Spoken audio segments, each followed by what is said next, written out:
אהלן, בוקר טוב לכולם, ברוכים הבאים לוובינר אסטרטגיות הגנה והתאוששות ממתקפות כופרה. אני רוצה להגיד תודה רבה לכל מי שנרשם וכל מי שרואה אותנו בלייב או בהקלטה עכשיו. אני גיא סומך מחברת Wake Up Cyber. לצידי פה חברים שעזרו לנו פה לגבש ולהביא את הוובינר הזה. רפי ביטון, רפי בוקר טוב. שלום, בוקר טוב. רפי סיסו ויועץ בכיר בצוות של Wake Up Cyber. רפי הכין לכם היום מדריך מעשים פרספקטיבת הסיסו להיערכות והתמודדות עם איומי כופרה. רועי ברקאי. אהלן, בוקר טוב. היי רועי, בוקר טוב. רועי סמנכ"ל חטיבת הענן בוויאנקור. רועי ידבר על האופן שבו הטכנולוגיה משלימה את האסטרטגיה ויפרוס לפנינו כמה מהפתרונות הטכנולוגיים המעניינים בתחום. ארז גל חן. שלום, בוקר טוב. ארז, בוקר טוב. ארז, סמנכ"ל טכנולוגיה בנטאפ ישראל. ארז ישתף כמה מהתובנות של נטאפ בנושא הזה בשנים האחרונות ועל הכלים שהם פיתחו כדי לעזור לנו להתמודד עם האיום הזה. אני אתחיל קודם כל חבר'ה, תודה רבה, ואנחנו נתראה בהמשך, רועי ורפי. דבר ראשון הכי חשוב, יש פה, למי שלא מכיר את הוובינרים שלנו, יש פה כפתור של Q&A. כל מי שרוצה להגיש שאלה תוך כדי הוובינר יכול לבוא, ללחוץ על הכפתור, להכניס את השאלה, ואנחנו ננסה לשלב את זה תוך כדי הוובינר, תוך כדי ההרצאות. בכל מקרה יהיה סשן בסוף ההרצאות, לקראת 12, שבו אנחנו נבוא ואנחנו נעלה את השאלות האלה ונקיים דיון פתוח עם תשובות לשאלות, ומה שלא נצליח, אנחנו נשתדל לענות לכם גם באימייל, ואנחנו זמינים גם לשיח אם תרצו אחרי הוובינר הזה.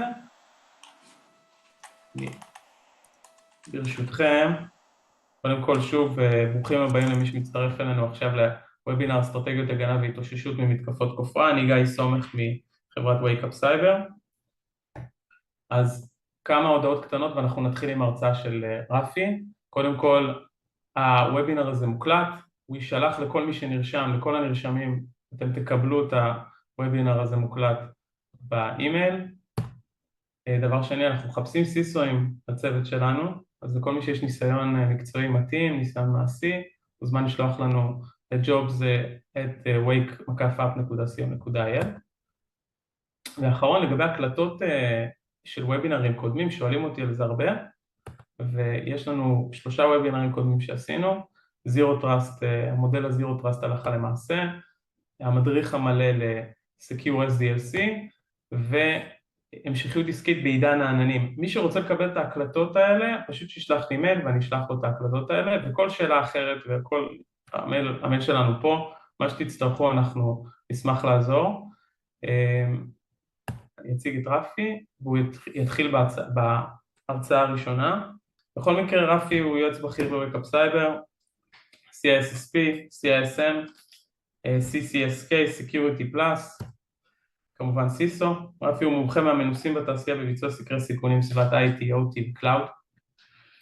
ארכיטקט סייבר ומלווה ארגונים כסיסו, יועץ וסוקר במגוון רחב של דומיינים. רפי הוא חבר צוות ב-Wake Up כבר 2 שנים, הוא חבר לדרך, והוא אדם שאני מאוד מעריך גם ברמה המקצועית וגם ברמה האישית. רפי, מעביר אליך את השרביט, אתה מוזמן להתחיל. תודה רבה, גיא. אני אשתף את המסך שלי, כדי שתוכל לראות את המצגת. אז שלום לכולם, ברוכים הבאים לוובינר סופר מעניין בנושא כופרה או נוסקות כופרה. בוובינר הזה אנחנו נעשה קצת אישור קו על מה זה כופרה, איזה סוגי כופרה קיימים היום. נמשיך בקצת, ממש מעט סטטיסטיקות על עולם הכופרה, ואנחנו ניתן כמה דוגמאות של מתקפות כופרה ידועות שהתרחשו בעבר.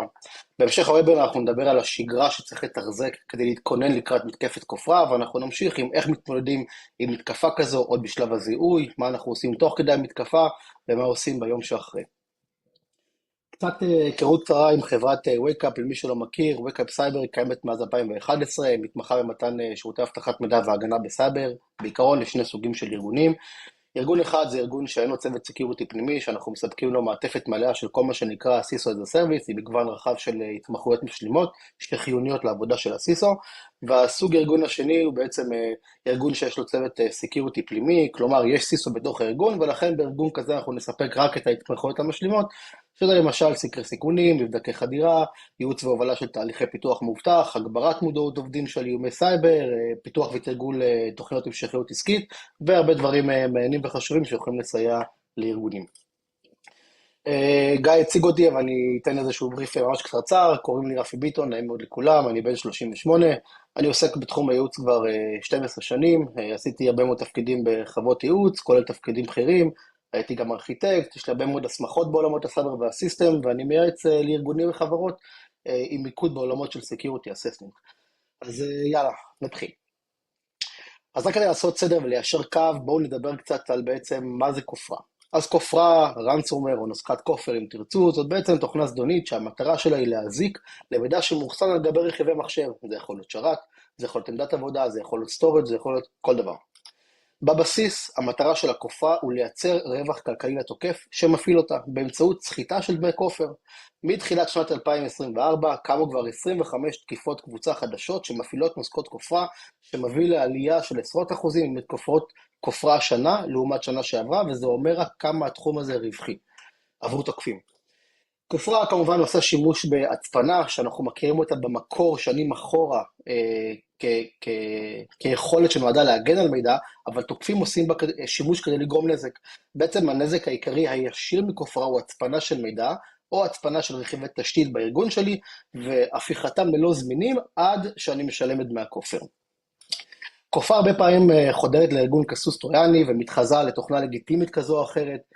בהרבה מאוד מקרים אנחנו רואים שההדבקה של הארגון מתבצעת דרך פישינג או באמצעות פרוטוקולים בעייתיים שפתוחים לעולם, או לצדדי ג' כאלה ואחרים כמו RDP, SMB וכך הלאה. אני אדבר על זה בהרחבה בהמשך. קל מאוד כמובן קל מאוד להבין ולשער את הנזק שנגרם לארגון בעקבות מתקפת כופרה.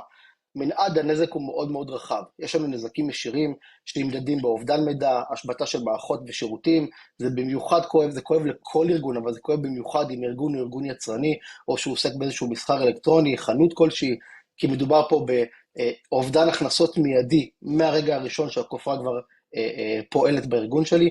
כמובן שיש כאן עלויות של הפעלת ספקים בתהליך התמודדות, בתהליך שחזור, עלויות של שיקום הארגון עד לחזרה לפעילות תקינה. כמובן שיש לי גם נזקים מקיפים כאן של פגיעה במוניטין של החברה, שמוביל בסוף לאובדן של אמון, אובדן נאמנות למותג, החברה מתפרסמת כמטרה קלה, שהרבה פעמים אנחנו רואים שהחברה מותקפת בתקיפות נוספות על ידי קבוצות תקיפה אחרות, וכמובן יש לנו את העניין תמיד של קנסות שמגיעות מכיוון של רגולטור, או מכיוון של תקינה מסוימת שאני מחויב לעמוד בה. בעולם הכופרה אנחנו מסתכלים על 5 נזקי כופרה עיקריים. הראשונה נקראת קריפטו, שזה הסוג המוכר שכולנו אוהבים, שזה בעצם אותה תוכנה שמגיעה לנו לרשת בדרך כזו או אחרת, ומצפינה את הקבצים שלנו בתמורה לדמי כופר. משפחה אחרת או סוג אחר של נזקת כופרה זאת כופרת לוקר. לוקר זאת כופרה שנועלת המחשב לחלוטין, זאת אומרת שנמנעת ממני הגישה גם לקבצים ולתיקיות שלי, אבל גם למערכת ההפעלה עצמה. בעצם כשהמחשב נדלק, כשהוא עולה, אני נחשף ישר למסך של הודעת הכופרה, ואין לי שום דרך להגיע למערכת ההפעלה מאחורה. כמובן שזה מגיע בדרך כלל עם איזשהו שעון עצר שסופר אחורה, כדי להגביר ככה את ממד הסחיטה, ונוסקות מסוג לוקר הן קריטיות מאוד בתשתיות, כי הן מונעות ממני גישה למערכת ההפעלה. תחשבו רגע, אם דומיין קונטרולר לצורך העניין נדבק בלוקר, אין לי גישה בעצם לדומיין קונטרולר עצמו. עוד סוג של נוזקה שיש לנו זה סקיירוור, שאני מאחל לכולם שאם כבר נדבקתם באיזשהו נוזקה זה יהיה מהסוג הזה, כי בעצם זאת כופרת דמה. זאת כופרה שלא עושה נזק בפועל, אבל הן כן מטריעות למשתמש שקבצים מוצפנו, למרות שזה לא המצב, ודורשות דמי כופר כדי להפסיק את הפעולה של עצמם, סוג של הונאה כזו או אחרת. יש לנו עוד משפחה שנקראת דוגסקוור או ליקוור, שזה נוזקות שלא מצפינות את המידע, אלא חודרות לארגון, מדליפות את המידע הארגוני החוצה, והתוקפים דורשים כופר בתמורה לאי פרסום המידע. כמובן שזה מכוון בעיקר לארגונים גדולים עם מידע שיש לו הרבה מאוד ערך.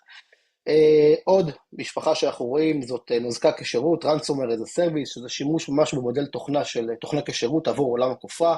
במסגרתה יש תוקפים שמציעים לשותפים העסקיים שלהם תשתית לביצוע מתקפת כופר, כשהם מנהלים עבורם את כל שלבי המתקפה, בתמורה לאחוז כלשהו מדמי הכופר שהם גובים בסוף מהקורבן. הסוג האחרון של נוזקת כופרה שיש לנו זאת כופרת וייפר. וייפר במקור הייתה נוזקה שמוחקת קבצים מהמחשב, המטרה שלה היא פשוט לזרוע הרס. וייפר בהקשר של כופרה זו פשוט נוזקה שעושה שימוש בהצפנה, כדי למנוע גישה למידע לתשתיות מחשוב, בלי אפשרות לפענח את הקבצים. אין פה מימד של פענוח, מימד שאני יכול אפילו לרכוש את מפתח הפענוח, זה פשוט לא קורה ולא קיים. כל מצגת הבטחת מידע טובה בעצם משלבת קצת סטטיסטיקות מפחידות, אז גם אנחנו כאן נהיה באותו קו. אז אפשר להגיד שבערך 80% מתקיפות הסייבר ידועות ככאלה שמונעות על ידי רווח כספי. בגלל זה לא מפתיע שכופרה היא מתקפה מאוד מאוד פופולרית, כי היא פשוט מנוע שמייצר כסף לתוקפים שמפעילים אותם. 93% מנוזקות הכופרה מיועדות עבור מחשבים עם מערכת הפעלה Windows. מה לעשות? זו מערכת הפעלה הכי נפוצה בארגונים בפער. לעומת זאת רק 2% מנוזקות הכופרה נכתבו בכלל עבור לינוקס.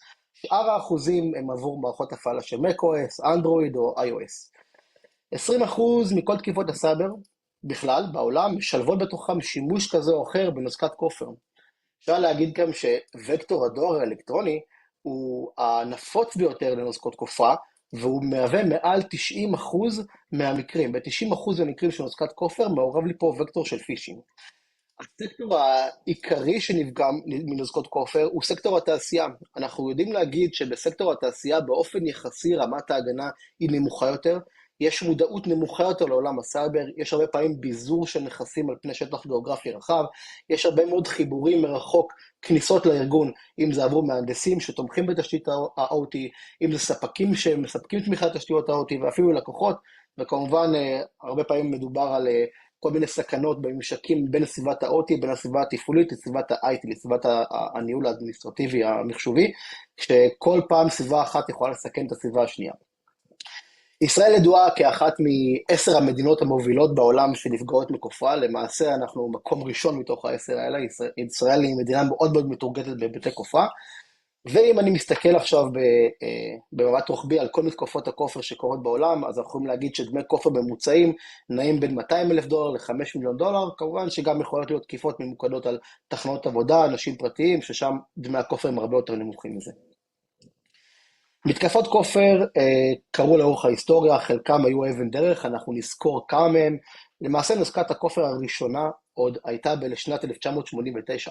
היא הופצה במהלך כנס של ארגון הבריאות העולמי שעסק באיידס, ולכן הכופרה עצמה נקראת איידס על שם הכנס. הנוזקה חולקה בזמנו על פני 20,000 דיסקטים למשתתפים שהיו באירוע, וברגע שמשתמש הכניס את הדיסקט לתוך המחשב שלו, אותה נוזקה ספרה 90 הפעלות מחדש מהרגע שהמחשב נדבק, ובסוף היא הקפיצה הודעה למשתמש שדורש תשלום של $189 עבור רישוי. הנוזקה הראשונה הזאת לא הצפינה קבצים ותיקיות מהמשתמש, אלא היא פשוט החביאה את הקבצים והתיקיות והצפינה את השם שלהם. בסופו של דבר היה איזשהו כלי ששוחרר שמסיר את הנוזקה ומחזיר את הקבצים לצורה המקורית שלהם.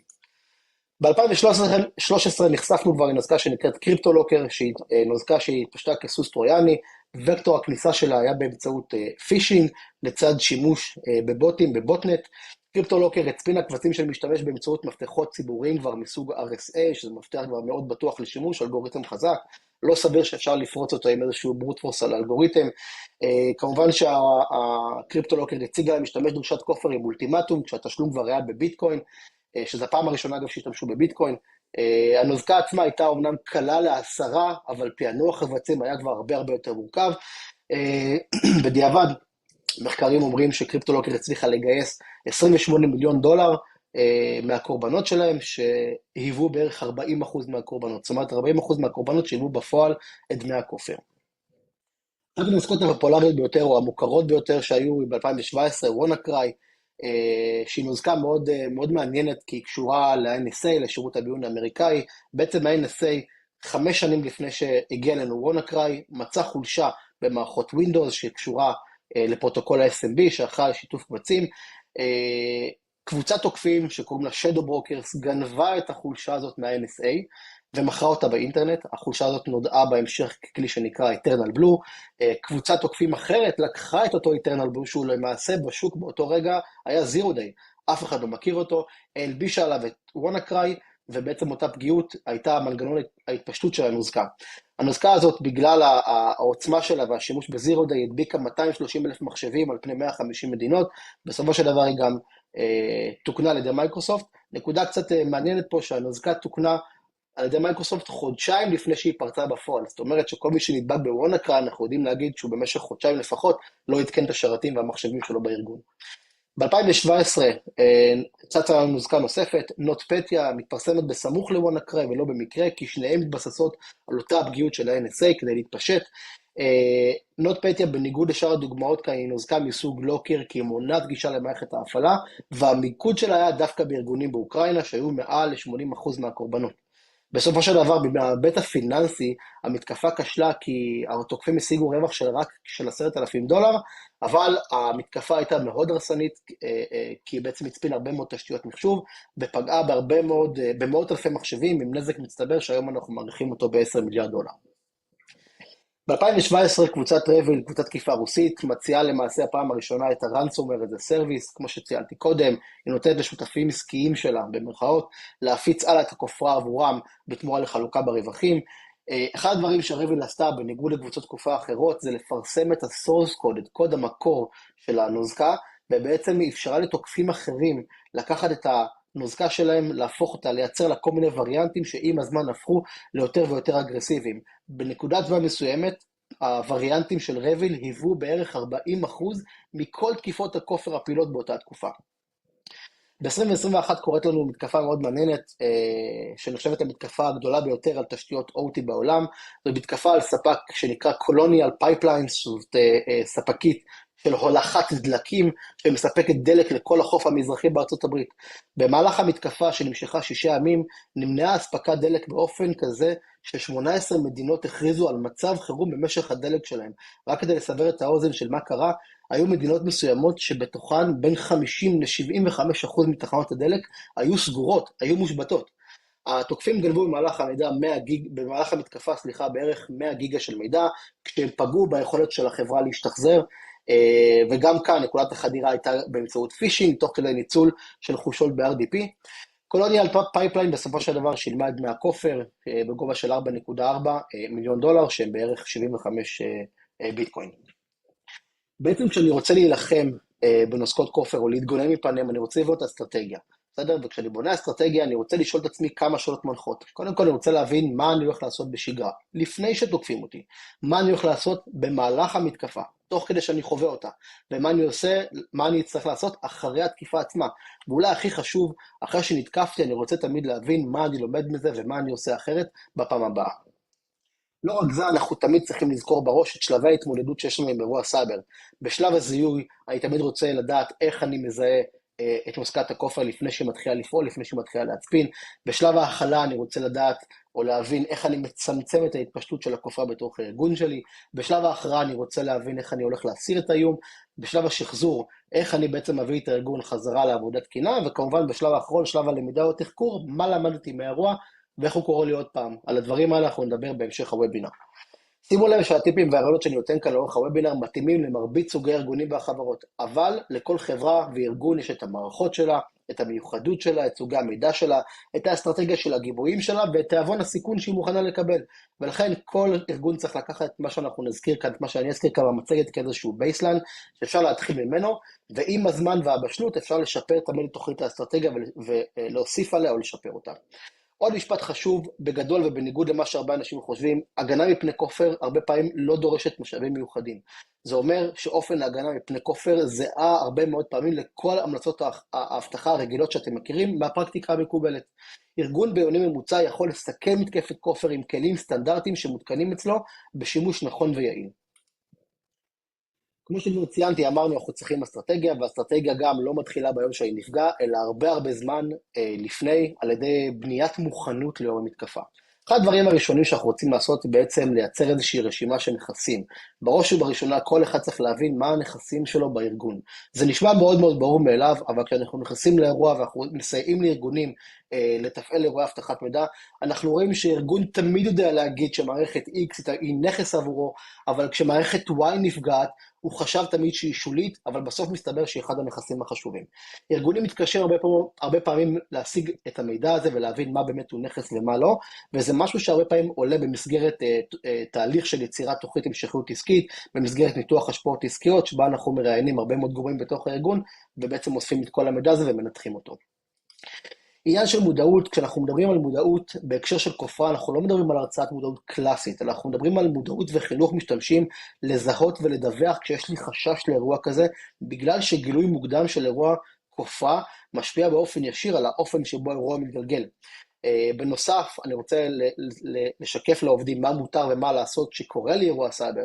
האם אני יכול לנתק מחשב מהרשת, האם מותר לי לחבר מחשב לרשת, האם אני יכול להשתמש ב-VPN הארגוני, האם אני יכול להמשיך לעבוד על המערכות של החברה, האם מותר לי להפעיל את המחשב מחדש או שלא, וכך הלאה. תוכנית המשכיות עסקית. תוכנית המשכיות עסקית היא התורה המלאה של מה הארגון עושה בחירום. הרבה ארגונים חושבים שמשכיות עסקית אומרת אם יש לי אתר DR או שלא, אבל זה לא מדויק, כי אתר DR הוא רק הפן הטכני והמצומצם של תוכנית המשכיות עסקית. אירוע חירום יכול להיות מוכנות למגפה, למלחמה, שלצערי את שניהם אנחנו חווינו ועדיין חווים, אסון טבע, אירועי סייבר, וגם אירועים פנימיים, כמו תקלות, השבתות, טעויות אנוש וכך הלאה. כל הידע להמשכיות עסקית תמיד נמצא בראש של כל העובדים, והאתגר הוא לראיין את העובדים ולשלוף להם מהראש את כל הדברים שהם יודעים, להעלות אותם על הכתב, לייצר איזושהי תוכנית אחודה, שבה יש לי רשימה של כל תהליכי הליבה הקריטיים שהארגון צריך להפעיל בשוטף, המערכות שמפעילות אותם תהליכי ליבה, להבין את הקריטיות של כל דבר, ואיך אני נערך לאירוע תוך כדי האירוע. זה דברים שאני יכול לעשות רק כשאני יוצר תוכנית המשכיות עסקית, הרבה לפני שקורה לי מתקפה. צוות תגובה. צוות תגובה הוא הגורם המקצועי הטוב ביותר שיכול להיות זמין לצד הארגון בזמן מתקפה, ולכן אני ארצה שתמיד יהיה לי צוות תגובה זמין ובכוננות. למה? צוות תגובה מכיר את הארגון עוד בטרם מתקפה. יש לו מידע מקדים עלינו, הוא עושה איתנו איזושהי עבודה, הוא מבין את הארכיטקטורה של הארגון, את המערכות, אותה רשימת נכסים שאספנו קודם, הוא מקבל פרטי גישה לארגון שממתינים ליום שבו יצטרכו להשתמש בהם, הוא המליץ לי איזה לוגים אני צריך לאסוף שיעזרו לו בתחקור, וכמובן צוות תגובה מתורגל בעשרות ומאות אירועים, הוא ראה המון, חווה המון ויודע להגיב נכון לכל אירוע, ולסייע לנו להגיע להתאוששות הרבה יותר מהר ממה שארגון ידע לעשות בעצמו. כמובן שתרגול, הרבה נאמר על קשה באימונים, קל בקרב, יש תמיד שני סוגי תרגולים שרלוונטיים, אחד זה תרגול לצוותים טכניים, אני רוצה לתרגל את צוותי ה-IT וצוותי אבטחת המידע, צוותי התגובה הפנימיים שלי בארגון, כדי לסייע להם לתרגל את איך אני מתמודד עם אירוע סייבר ומה הדברים שאני צריך לעשות, וכמובן יש את תרגול היבש של הנהלה בחירה, שבה אני לוקח את ההנהלה, מושיב אותם בחדר, נותן להם תרחיש באוויר, ובודק האם ההנהלה יודעת לשאול את השאלות הנכונות, שעל בסיס הידע שהם אוספים, הם מקבלים את ההחלטות הנכונות בניהול האירוע.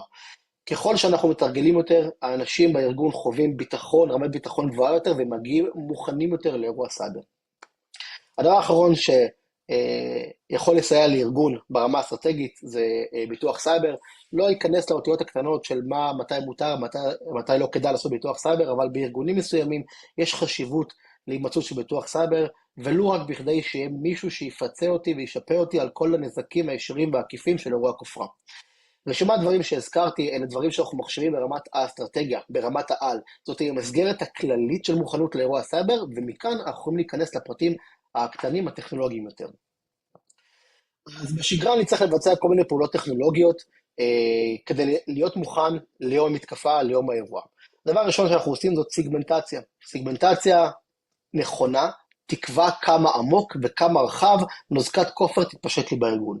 בסיגמנטציה היא נותנת חוות הדעת על כל מיני שירותים שחשופים החוצה לאינטרנט, נקודות כניסה בחוץ, איפה הנכסים שלי יושבים, ויש הרבה דברים שיכולים לפגוע בסיגמנטציה.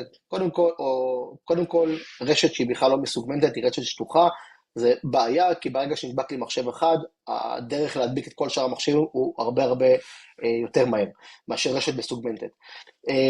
לפעמים אנחנו רואים היעדר שימוש ב-IPS, בממשקים בין סיגמנטים בארגון, הרבה פעמים דואגים לשים IPS בין ה-WAN ל-LAN, אבל זה לא מספיק, כי מתקפות זזות לרוחב בין הסיגמנטים הפנימיים.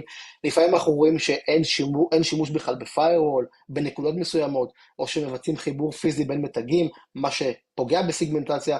ואולי הדוגמה הכי קלאסית, זאת חוקת firewall מתירנית, שבה יש לנו הרבה מאוד ערכי any, שמאפשרים תקשורת מכל מקום לכל מקום, או בכל פרוטוקול להגיע מצד לצד, שאז יפה שיש לי וילנים ברשת, אבל ברגע שהפיירול לא אוכף אותם, אין להם משמעות. הדבר הבא שאני יכול לעשות במוכנות לאירוע, זאת הצפנה. אם אני רוצה רגע לחשוב מה המרכיבים של מתקפות של סחיטה כפולה, סחיטה כפולה זה מתקפה שבה תוקף גונב לי קודם כל את המידע, ואז מצפין לי אותו. אז הוא גם יכול לסחול אותי על זה שאני צריך לשלם דמי כופר כדי שהוא לא יפרסם את המידע, וגם בצד השני הוא מצפין לי את המידע ואני צריך לשלם על הפענוח. אם אני מצפין את המידע שלי, אני מבטל את החלק שבו תוקף גונב לי את המידע, כי המודע מוצפן. זה אומנם לא מונע את ההצפנה של המידע המוצפן, שאני הצפנתי על ידי התוקף, אבל זה כן הופך את האירוע מאירוע של סחיטה כפולה, למתקפת כופר רגילה, וזה מפשט את הניהול של האירוע, ומקצר לנו את הדרך להתאוששות. כמובן שגיבויים, אם אני צריך לתת המלצה אחת של מה אנחנו עושים, ולוותר על כל השאר למרות שזה מאוד קשה, זה יהיה גיבויים, בגלל שבסופו של דבר גיבוי נכון וגיבוי תקין, מונע ממני את כל הצורך להתמודד עם אירוע סייבר, עם אירוע כופרה, עם משא ומתן, עם תשלום של דמי כופר, כי אני יודע להשתחזר לבד.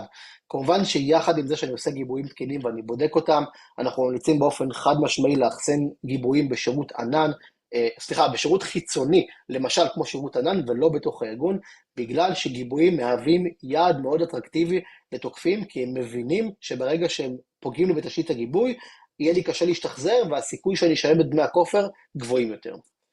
עוד משהו שאנחנו רוצים לעשות, זאת הגבלה על ממשקי של, כי הרבה מאוד, של הכוונה בפאורשל, או של בלינוקס, או ב-macOS, כי הרבה מאוד מתקפות כופר משלבות שימוש בכלי תקיפה, שמתבטאים בצורה של סקיפ, שרץ על השרת או רץ על התחנת קצה, ולכן אני יכול לעשות כאן שני דברים. אחד, אני יכול למנוע לחלוטין הרצה של סקריפטים, שזה בדרך כלל המלצה שמתאימה לארגונים שהם יחסית קטנים, או שאני יכול לחתום דיגיטלית סקריפטים, על ידי הארגון או על ידי איזשהו חותם חיצוני, ואז אני יכול להגביל בתוך הרשת שלי שרק סקריפטים שאני, או מישהו שאני סומך עליו חתם עליהם, רק הם יכולים לרוץ. כמובן יש פה טיפ קטן שאפשר לתת, ברגע שסקריפט שהוא לא חתום רץ, אני יכול לקבל על זה התראה, וזה יכול להיות איזשהו וקטור של תקיפה כלשהי.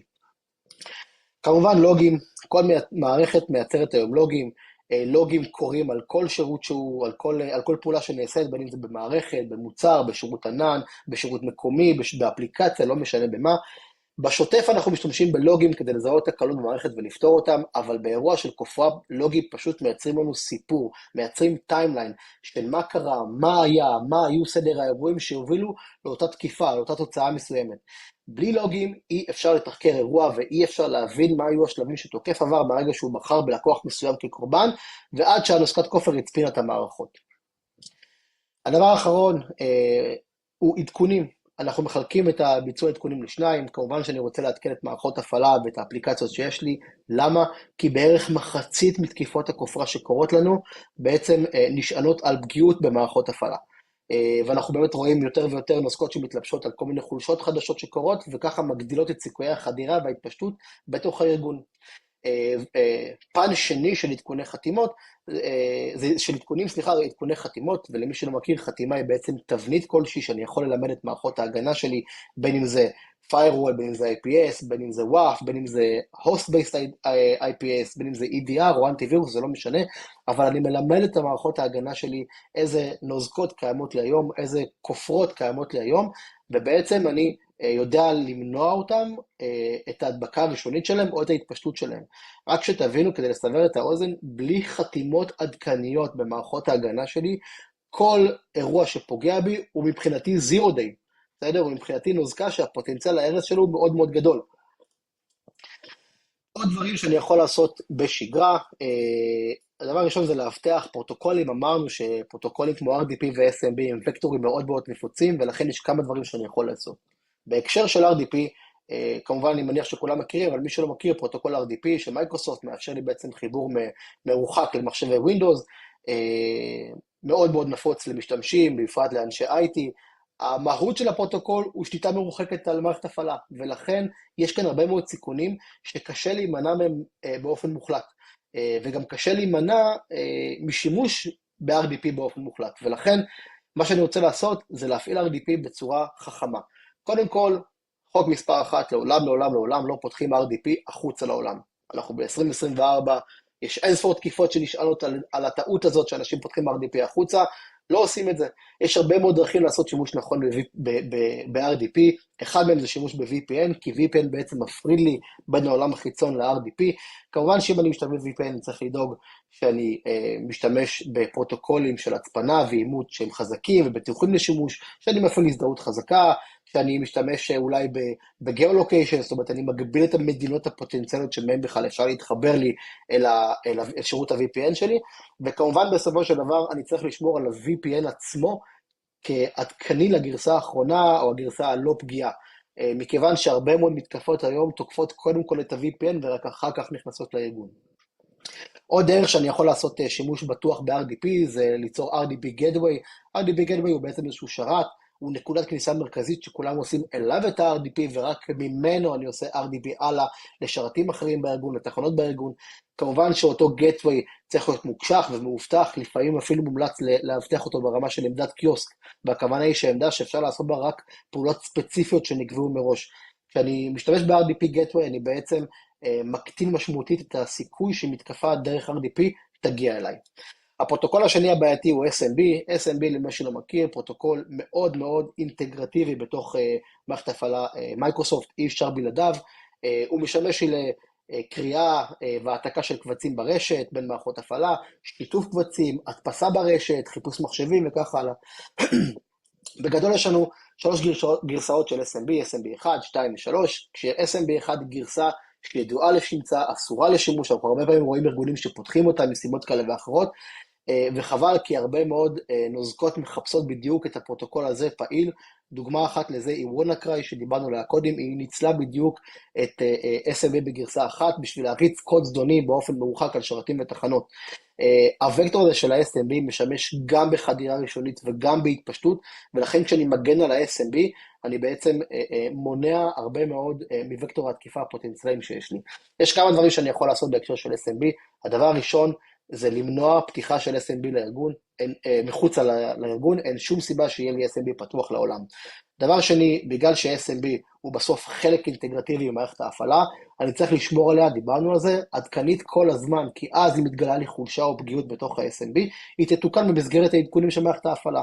הדבר האחרון שאני יכול לעשות זה שימוש ב-SMB 3, שזאת גרסה הכי עדכנית של SMB, שכבר תוקנו בהרבה מאוד פגיעויות שהיו רלוונטיות לגרסאות קודמות. אני יכול להפעיל תכונה שנקראת SMB Signing, שלמעשה גם מצפילה את התקשורת של ה-SMB, גם בודקת את שלמות התקשורת לאורך הסשן, וגם מוודאת לי שאין לי התערבות חיצונית כמו Man in the Middle, תוך כדי שאני עושה שימוש ב-VPN. מדיניות סיסמאות, כמובן, מדיניות חשבונות, אלה דברים בסיסיים.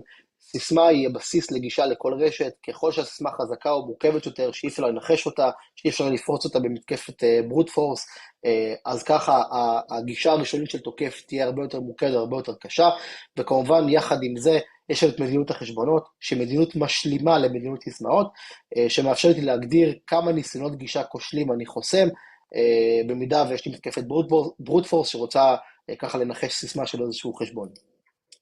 עיקרון חשוב מאוד לשמור עליו בשגרה, זה עיקרון של ליסט פריבילג' שבו אני נותן הרשאות מינימליות ככל שניתן, צמצום בהרשאות אדמיניסטרטיביות, just in time access, זאת אומרת שאני פותח הרשאה רק לזמן שאני צריך אותה, והיא לא משויכת למשתמש או לקבוצה באופן קבוע. למה זה חשוב מאוד? תמיד תשימו לכם בראש ותזכרו שנוזקת כופר, או נוזקה בכלל שמדביקה אותי, מקבלת את רמת המשתמש, את רמת ההרשאה של המשתמש שהפעיל אותה. זאת אומרת שהמשתמש הוא משתמש מוגבל, גם הנוזקה תהיה מוגבלת. אם המשתמש הוא אדמיניסטרטור מקומי, לנוזקה תהיה שליטה מקומית מלאה על מערכת ההפעלה, ואם חס וחלילה המשתמש הוא דומיין אדמין, גם לנוזקה תהיה הרשאה דומיין אדמין. הזדהות חזקה, דיברנו על זה, צריך להפעיל אימות רב שלבי, שילוב של OTP, SMS, לא משנה איך, מומלץ להפעיל את זה בכל נקודה שקיימת איזשהו לוגין, איזושהי כניסה לנכס קריטי ומשמעותי, בפרט אם הכניסה היא מחוץ לארגון אל תוך הארגון, ככה אנחנו מבטיחים שלא יהיה ניצול בכלל של סיסמאות שהן חלשות, לא יהיה ניצול של סיסמאות שדלפו, ולא יהיה אפשרות לנחש סיסמאות. אני רוצה בפעמים להגן על דומיין קונטרולרים, כי דומיין קונטרולר הוא בעצם תשתית קריטית שבלעדיו רשתות או סביבות ווינדוס לא יכולות לתפקד, ולכן דומיין קונטרולר הוא יעד מאוד נפוץ, במיוחד למתקפות לוקר, שבא לנהל את הגישה לכל מערכת ההפעלה של הדומיין קונטרולר. לדומיין קונטרולר אין המלצה מסוימת איך להגן עליה, אלא בעצם שילוב של כל הדברים שדיברנו עליהם קודם, כמו למשל שימוש ב-SMB3 עם SMB סיינינג, גישה מוגבלת לשרת דרך ה-RDP, רק מתחנות מסוימות, רק למשתמשים מסוימים, גיבויים, התקנה של EDR, סגמנטציה, הפרדה רשתית של ה-DC משרתים אחרים וככה. כמובן שגם אני תמיד רוצה לשאוף ליצור איזשהו בייסליין. בייסליין זה הכרה של הרשת שלי. ברגע שאני יודע מה קורה ברשת בשוטף, מה אני קורא בפיק, מה קורה בשעות השפל, מה קורה בלילה מחוץ לשעות העבודה, אני יודע רק אז להגיד איך יכולה להיראות רשת מותקפת, איך הרשת שלי נראית שהיא תחת מתקפה. אם אני לא יודע איך הרשת נראה במצב תקין, אני לא יודע להגיד מה האנומליה. אנחנו עכשיו נכנסים בעצם למה אני יכול לעשות כדי לזהות מתקפת כופר בשלבים הראשונים שלה. אז אחד הכלים לדעתי הכי פחות מוערכים בווינדוס הוא כלי ה-Event Viewer. במערכות ווינדוס, כמובן שיש לה מקבילות גם במערכות הפעלה אחרות, Event Viewer מייצרת לי כל הזמן הרבה מאוד לוגים של כל מיני סוגי אירועים שקורים ברשת. חשוב לי להבין על כל מיני סוגי אירועים מסוימים כשהם קורים והתזמון שלהם, כי זה אומר הרבה על מה שקורה ברשת.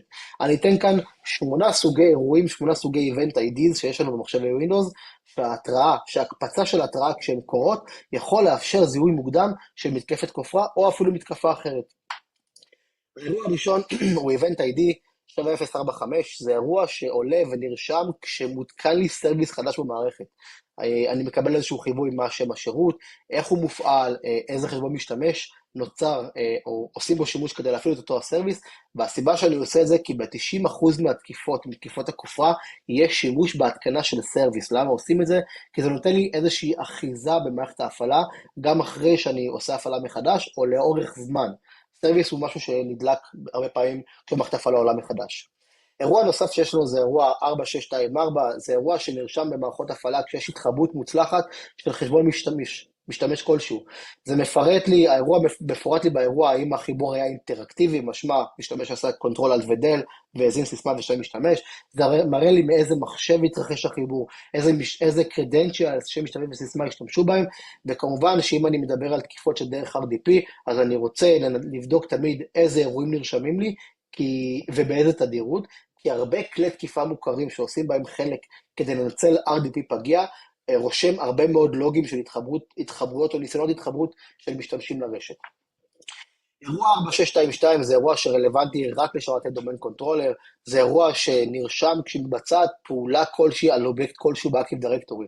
הוא חשוב מאוד באופן כללי, אבל הוא חשוב במיוחד כשאותו אירוע 4622 קורה כשנעשה לי שינוי באובייקט של חשבון פריבילגי. זה מאפשר לי הרבה פעמים לזהות איזושהי תנועה רוחבית, אותו lateral movement שלוקחים עוברים לי בתוך הארגון כשהם כבר בתוך הרשת שלי. אירוע מסוג 808 זה אירוע שנרשם במערכת הפעלה כששירותים עולים ונדלקים, ואני רוצה לחפש שילוב של 808 יחד עם שירות הפרינס פולר. פרינס פולר זה אירוע שאחראי על ההדפסה במערכות הפעלה. למה אני עושה את זה? מה שמאפיין את שירות הפרינס פולר זה שהוא פעיל תמיד בכל מערכת הפעלה של ווינדוס, בכל הגרסאות למיניהם, הוא פגיע ומאפשר לי הרצה של קוד זדוני מרוחק עם הרשאות של סיסטם, שסיסטם זה הרבה פעמים הרשאה גבוהה יותר מהרשאות של אדמיניסטרטור, ולכן אני רוצה להבין כל פעם שקורה לי אירוע כזה. עוד סוג לוג מעניין שאפשר לקבל עליו התראה, זה אירוע 4648, שזה אירוע של לוג שקורה עם, של לוגין שקורה עם ציון של משתמש ספציפי, כשמשתמש עושה משימה מתוזמנת, schedule tasks, או כשאני מריץ תוכנה או אפליקציה כלשהי כמשתמש אחר, מה שנקרא run as. כל אלה מייצרות לי את אירוע 4648, וזה משהו שאני רוצה לעקוב אחריו. יש לי את אירוע 91, שזה אירוע שמצביע על שימוש בכלי שנקרא Windows Remote Management, למי שלא מכיר, זה כלי של Windows בשביל לנהל שרתים ומערכות הפעלה של ווינדוס מרחוק. הרבה מאוד כלי תקיפה כמו קובלט סטרייק משתמשות במנגנון הזה בדיוק בשביל lateral movement בתוך הארגון, ולכן כשצץ לאירוע 91 זה יכול להיות משהו ששווה לי להתחיל לחקור אותו ולהבין מה קורה. יש לי עוד שני אירועים שאני אתייחס אליהם, זה אירוע 104, אירוע שנוצר כשמישהו עושה ניקוי של לוג, מנקה את כל הרישום שיש לי על אותו רגע. הרבה פעמים תוקפים בתוך תהליך התקיפה שלהם, או בסיום התהליך חדירה לארגון, וקצת לפני שמתחילים בעצם לפרוס את הכופרה, מוחקים את כל הלוגים בשביל להקשות על הגילוי שלהם, ולכן ניטור של אירוע 104 יכול לייצר איזושהי נראות שקורה לי משהו שלא אמור לקרות. עוד אירוע שאני אזכיר אותו, זה אירוע של מחיקה של shadow copies, למי שלא מכיר, shadow copies זה איזשהו מנגנון של מערכת ההפעלה, לשמור versioning, גרסאות של קבצים של מערכת ההפעלה, כדי שאני אוכל להשתחזר אם קרה לי משהו לקובץ. אחד הדברים שנוסקות כופרה עושות, זה הולכות ומוחקות את זה, כדי שאני לא אוכל להשתחזר, ולכן אירוע 32 הוא חשוב לניטור. בנוסף לזה יש פה כמה דברים נוספים שאני יכול לנטר כמזהים לי מתקפת כופרה בתהליך. אחד מהם זה עלייה בפעילות דיסק. זה נפוץ מאוד כשכופרה כבר מתחילה תהליך ההצפנה, כי היא מבצעת הרבה מאוד קריאות של קריאה וכתיבה של קבצים במהלך ההצפנה, ולכן אני יכול לנטר את זה. אני יכול לנטר יצירה של חשבונות חדשים, בפרט היא המשתמש שנוצר הוא משתמש פריבילגיה, הרשאות גבוהות. אני רוצה שתהיה לי התראה על התקנה או הרצה של כלי תקיפה ידועים, שאני יכול לזהות את זה בזמן מאוד מאוד מוקדם, אפילו עוד שהכלי מועתק למערכת ההפעלה, וגם בשלב שהוא מורץ. אני יכול לזהות על ידי ביצוע סריקות רשת. סריקות רשת הן כלי מעולה לזיהוי ומניעה של נוזקות בכמה וקטורים. אני יכול לזהות קודם כל פגיעות שיש לי ברשת. אני יכול לזהות אינדיקציות להימצאות של נוזקות כאלה ואחרות שיש להם חתימה ידועה. אני יכול לזהות רכיבים חדשים שצצים לי ברשת פתאום בין סריקה לסריקה. אני יכול באמצעות סריקה לקבוע איזשהו בייסליין של איך נראה משהו שלי במצב תקין, ואז להשוות למצב עתידי שאני חושד בו. וכמובן אירוע, הזכרתי את זה קודם, של יצירת משימה מתוזמנת. תוקפים אוהבים לנצל את הפיצ'ר של משימה מתוזמנת, כי אפשר באמצעותו, יש לו פגיעות שמאפשר להשיג רמת הרשאה של local system, ולכן אם אני מנטר כל פעם שנוצר לי אירוע של משימה מתוזמנת, זה יכול לזהות תוקף בשלבי גישה ראשוניים שלו. עברנו את שלב המוכנות, אנחנו עושים את כל הפעולות שהזכרתי בשגרה, ועכשיו אנחנו רוצים להגיב לאירוע סייבר, לאירוע כופרה בפרט, ולכן יש דברים שאני עושה על ההתחלה. קודם כל, להשיג עזרה, בסדר? אם אני יודע שאני לא יכול להתמודד עם אירוע, או שאני מגלה שאירוע הופך להיות מורכב מדי, אני יכול להחליט על הפעלת צוות תגובה. ככל שאני עושה את זה בשלב מוקדם יותר, ככה זה יסייע לי לארגון בצורה דרמטית יותר. הצוות תגובה יסייע לי בעצם להבין מה קורה ברשת, מה וקטור התקיפה, איך נכון כרגע להתמודד עם הכל, עם כל האירוע, ואיך לנהל אותו בצורה טובה. עוד דבר, אחד הדברים הראשונים שאני עושה במהלך אירוע, זה תקשור האירוע. למי אני מתקשר את האירוע? קודם כל לעובדים שלי. אני רוצה להגיד לעובדים מה כרגע מותר לעשות, או מה אסור לעשות בשלב שאני נמצא בו. אני יכול להגיד לעובדים לא לכבות את המחשב, או כן לכבות את המחשב. אני יכול להגיד לעובדים לא ללחוץ על קישור מסוים שהגיע במייל. אני יכול לסנכרן את העובדים על מה קורה בכלל. מה אני מתמודד כרגע? מה צפוי להיות לנו? איזה שירותים בארגון יפסיקו לעבוד? כמה זמן הולך לקחת כל האירוע הזה? תמיד תזכרו שכשארגון מוציא הודעה יזומה ומסודרת לעובדים שלו, הוא מייצר רוגע בתחושת שליטה, מאשר כמו שקורה הרבה פעמים, שמקבלי ההחלטות או אנשי הסקיוריטי או אנשי IT שמנהלים את האירוע, מתכנסים בתוך עצמם, מתחבשים מניהול האירוע, ובחוץ העובדים משתוללים עם שמועות שצצות החוצה מהארגון, והרבה פעמים השמועות הרבה יותר חמורות ממה שקורה בפועל. עוד תקשור שאני יכול לעשות זה לספקים. כנות בין ספקים היא מאוד מאוד מוערכת. היא מבולה ליחסי אמון בין חברות בצורה מאוד מאוד גבוהה. אף ספק לא יפסיק לעבוד איתך כעברת מתקפת כופר. בסדר? ההפך. הרבה פעמים הוא יערך את הכנות, ידע להערך בעצמו במידה אם האירוע משפיע עליו, ויכול לשתף איתך ידע ומשאבים שיכולים לסייע גם במהלך הדרך, אפילו ברמת שהסיסו שלך מדבר עם הסיסו שלהם. כמובן גם לקוחות, אם נוסקת הכופר שלי משפיעה על השירות או המוצרים שאני מספק על לקוח, אני רוצה לפנות עליהם באופן יזום ולספר להם שהאירוע נמצא בשליטה, האירוע מתוחקר, בשיעור רגועים והכל בסדר. כמובן תקשור יכול להיות לי גם כלפי מעלה, להנהלה בכירה או לדירקטוריון, בגלל שמקבלי ההחלטה צריכים לקבל את כל המידע שיש להם בשביל לקבל החלטות מושכלות על אופן הדרך שבו אני מנהל את האירוע שלי. דבר אחרון שאני יכול לתקשר אותו זה כלפי הרגולטור, אם הארגון שלי מונחה על ידי רגולציה או רגולטור כלשהו, או כפוף לאיזושהי תקינה מסוימת, אז אני צריך תמיד לוודא שאני עומד בחובת דיווח, אם יש לי כזאת, כדי לא לקבל קנסות על אי דיווח, או יותר גרוע מזה, להטיל עליי, הנהלה הבכירה, על הסיסו, אחריות אישית שרק הולכת ומתגברת ככל שארגון מנסה להסתיר את עצם המתקפה שהוא עובר. תקשרתי את האירוע, יצרתי קשר או שלא עם צוות תגובה, ומכאן אני מתחיל את שלב ההכלה של האירוע, שהוא שלב מאוד טכנולוגי.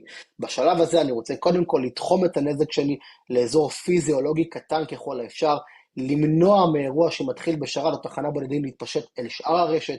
כמובן שאת ההכלה הזאת אני יכול לעשות באופן יעיל ובאופן מהיר, רק אם יש לי סיגמנטציה נכונה שנערכתי לה מראש. שבסיגמנטציה הזאת משתמשים מופרדים אחד מהשני, שרתים מופרדים אחד מהשני על פי רגישות, על פי קריטיות, על פי סוג המידע שיש עליהם. בשלב הזה אני יכול להחליט אם אני מנתק פיזית חלק מהרשת שהוא נגוע, או לחלופין לנתק מהרשת חלק מהנכסים שלי שטרם הושפעו. בסדר? הרבה פעמים אני יכול, כשאני מותקף באירוע סייבר, מתקפה מתחילה באיזשהו עמדה או באיזשהו שרת, ואני יכול כבר כצעד מונע ללכת לתשתית הגיבוי שלי, ולנתק אותה מהרשת ישר כדי לוודא שהתשתית הגיבוי שלי לא תהיה הוקטור הבא שהולך להיות מותקף. כמובן הרבה פעמים תקיפות סייבר יכולות להיות אירוע מאוד מאוד אלים, מאוד מאוד מהיר, ולכן אני רוצה לעשות את הדברים האלה בצורה מאוד מאוד מהירה. זה אגב החשיבות של תרגול, כי כשאני מתרגל, צוותים טכניים מתרגלים אירוע סייבר, מתרגלים בדיוק את הדברים האלה, איך אני סוגר איזשהו וילן מסוים, איך אני סוגר סיגמנט מסוים וכך הלאה. אמרנו בהתחלה שווקטור משמעותי של כופר הוא פישינג, ולכן אני רוצה לנטר ולחקור האם יש פה, מעורב פה קישור זוני שנשלח אליי, ואם כן, אני רוצה לחסום את האפשרות של שימוש נוסף בקישור הזה, על ידי משתמש אחר, והדבקה נוספת בעקבות זה. דבר שני, אם אני מגיע למצב שאני חוקר את התקיפה, ואני מגלה הנוזקה פונה החוצה לכתובות IP מסוימות באינטרנט, אני יכול לחסום את הפניות האלה, כי אני רוצה בעצם לנתק את הנוזקה מהתוקף ומתשתית הניהול שלו.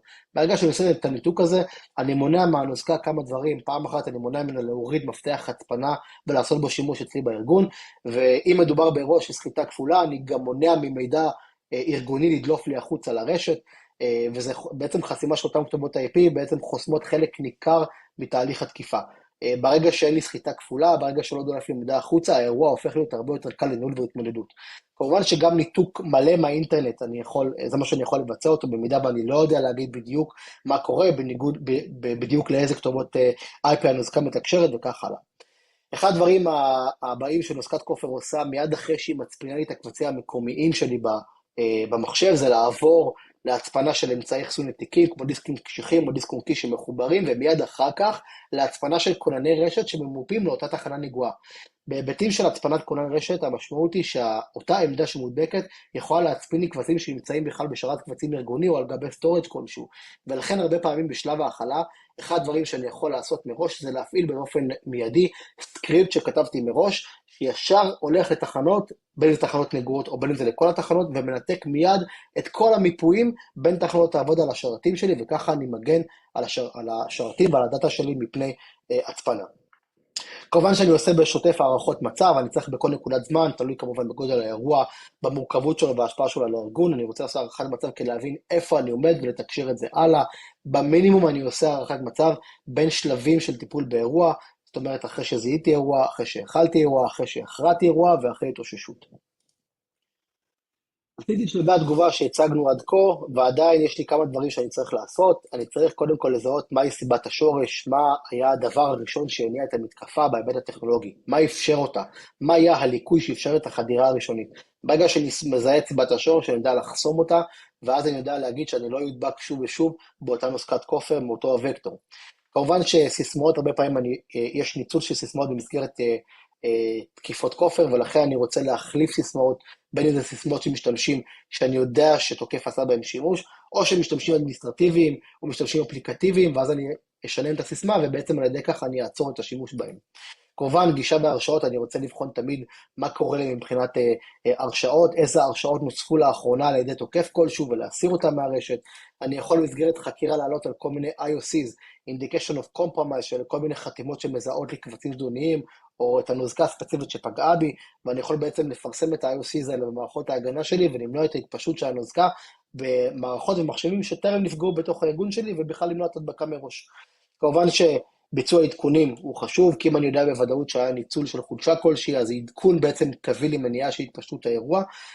כמובן שאני יכול לבצע סריקות רשת כדי לאתר איומים נוספים, קבצים חשודים, תהליכים סרוויסס חשודים או פרוססס חשודים שקרו לי בתחנות עבודה, וכך הלאה. הדבר האחרון הוא פריסת כלים. הרבה פעמים בתהליך של תגובה לאירוע אני רוצה לפרוס כלים, ולכן אם יש לי בארגון תשתית כלשהי לפריסה מרחוק של כלים והתקנות, זה משהו שמאוד מאוד יכול לעזור לי.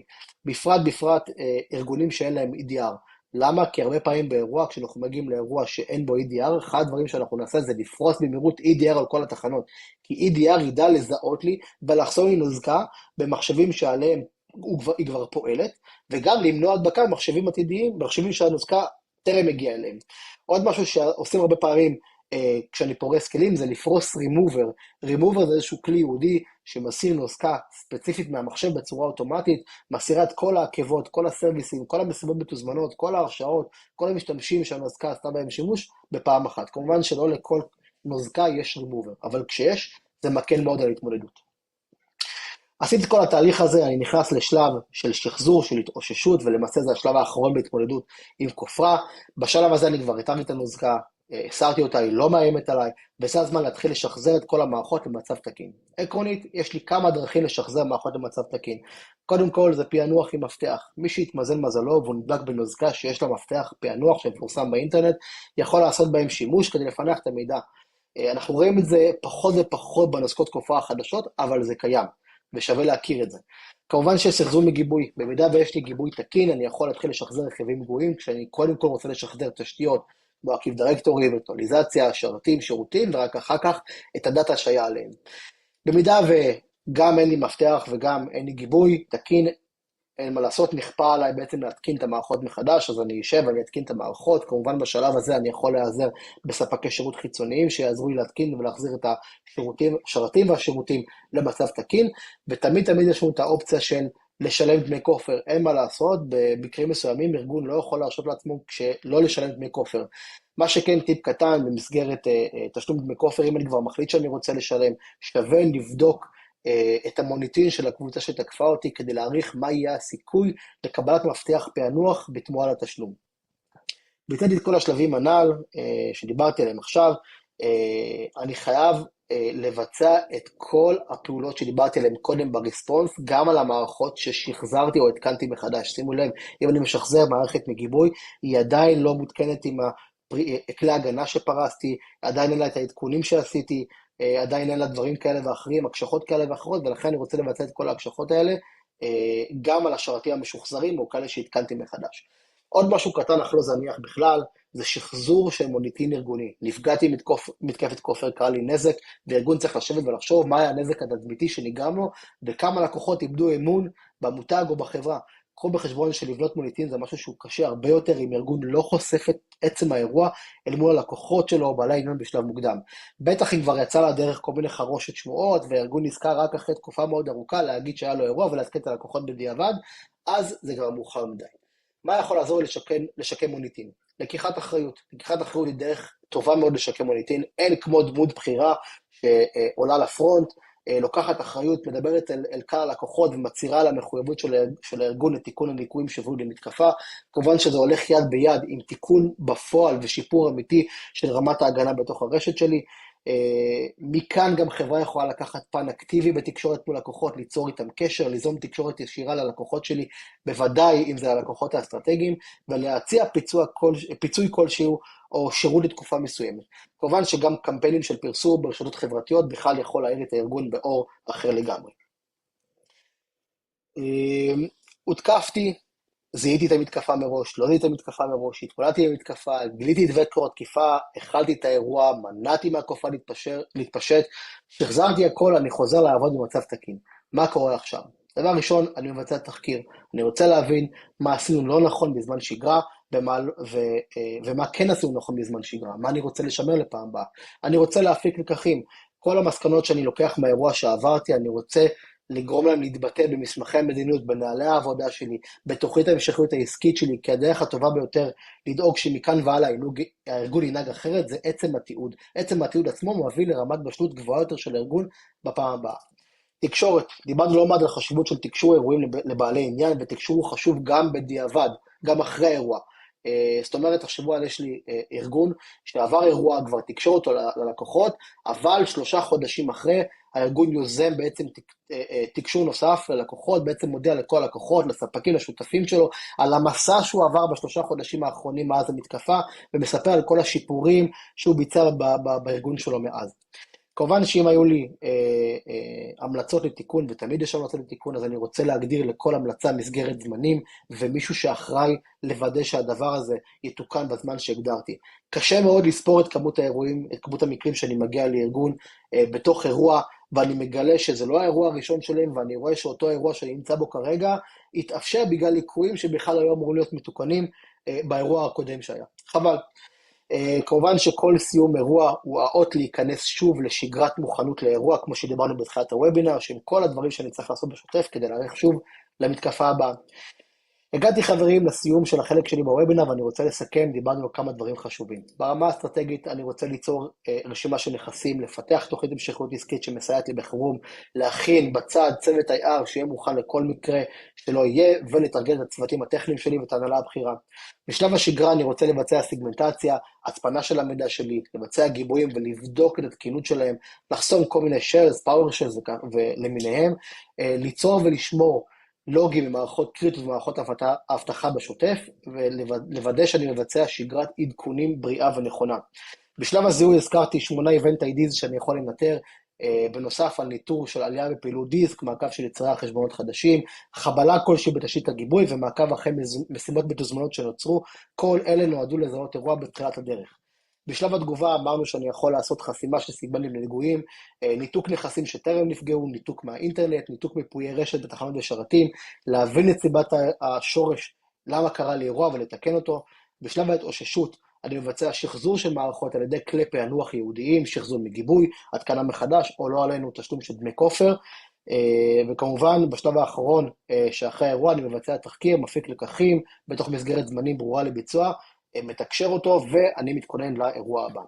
חברים, תודה רבה לכם על ההקשבה, אני הייתי רפי ביטון, ושמחתי לקחת חלק בוובינר החשוב הזה, אני מקווה שהצלחתי לכל הפחות לסקרן אתכם, ואולי אפילו ללמד אתכם כמה דברים, בתקווה שאף פעם לא תצטרכו להשתמש בעצות שנתתי כאן.